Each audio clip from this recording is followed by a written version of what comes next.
ఫోటోలో ఉన్న ఆయన రెండవ గురువు. ఆయన సంవత్సరానికి ఒక్క పూట భోజనం చేసేవారు.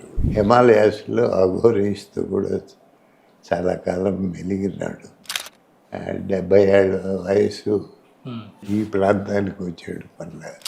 ఆయనే వచ్చేవాడు ఉదయం సాయంకాలం. నేను సెకండరీ గ్రేడ్ టీచర్ని.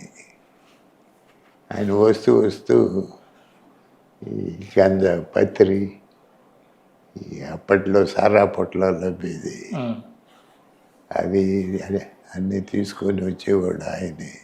గంజా ఒక గుక్క ఆయన తాగేది, ఒక గుక్క నాకు ఇచ్చేవాడు. ఈ సారా పొట్లో కలిపి ఆయన ఒక గ్లాసు నాకు ఒక గ్లాసు ఇచ్చేవాడు. ఇవన్నీ తీసుకొని డ్యూటీకి పోయేది నేను టీచర్గా. కానీ తమాషా ఏమంటే మత్తు కలిగేదిలే ఇవి తీసుకున్నందువల్ల.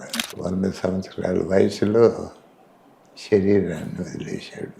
స్వర్ణముఖిలోనే ఆయనను సమాధి చేశాడు. ఆయన ఏం చెప్పేవాడంటే, సన్యాసి నిజంగా సన్యాసి అయితే ఇక్కడ సమాధి అయినాడు అనే గుర్తు కూడా ఉండకూడదు అని చెప్పేవాడు. కాబట్టి ఆయనకు ఆ గుర్తు కూడా లేకుండా సువర్ణముఖి ప్రవాహం ఆ నైట్ వచ్చేసింది.